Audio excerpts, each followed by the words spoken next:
Hey guys, good morning. Welcome back to our mini blog. তো বলো, ঠান্ডা তো পড়েই গেছে, তোমরা সবাই এখন কেমন আছো? আমাদের এখানে ঠান্ডা তো বেশ ভালোই পড়েছে। আর সকালবেলা উঠে দেখি এই পুচকি দুটো আমাদের বাড়ির ভিতরে খেলছে, আর এই হলো ওদের মাদার ইন্ডিয়া। এদের সাথে দেখা হওয়ার পর তো আরো সকালটা সুন্দর হয়ে গেল। দেন আমি এখানে চা বসাতে চলে এসেছি। ইউজুয়ালি কি হয়, আমরা লিকার চা খাই, দুধ চাটা খাই না। বাট আজকে বাবাই বলেছিল যে একটু দুধ চাটা বানাও, তাই এখানে দুধ চা বানানো হচ্ছে। কারণ কদিন ধরে বাবাইয়ের যা গলার অবস্থা সেটা তোমরা নিজেরাই শুনে নাও। গলার কেমন অবস্থা? খুবই খারাপ অবস্থা।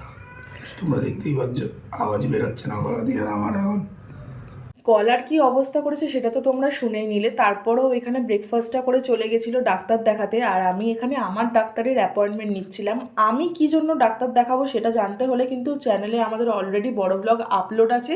সো এক্ষুনি যাও, ঝটপট দেখে এসে আমাকে অবশ্যই কমেন্ট বক্সে জানাও। তারপরে এখানে আমরা মুভি দেখতে দেখতে লাঞ্চ করে নিচ্ছিলাম। লাঞ্চ করার পরে দেখি এই পুচকি দুটোর মা আমাদের জানলা এসে উকি মারছে।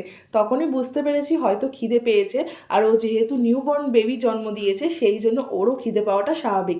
তারপরে আমরা ওকে খাইয়ে দাইয়ে একটু রেস্ট নিয়েই চলে যাই রিলায়েন্সে, কারণ বাবাইয়ের কিছু ইলেকট্রনিক্স জিনিসের দরকার ছিল। বাট যে কারণে অ্যাকচুয়ালি আমরা রিলায়েন্সে গিয়েছিলাম, বাট সেটা তো পাইনি। আর দেখো এখানে কি সুন্দর ক্রিসমাস বলে সাজিয়েছিল। আফটার দ্যাট আমরা বাড়িতে এসে ডিনার করে এই ঘরোয়া পদ্ধতিতে বানানো সর্দি কাশির ওষুধটা খেয়ে নিই। এটার কিন্তু রেসিপি পুরো ফুল ব্লগে দেওয়া রয়েছে, আর এটা খেয়েই আমাদের দিনটা শেষ করেছিলাম। বাই।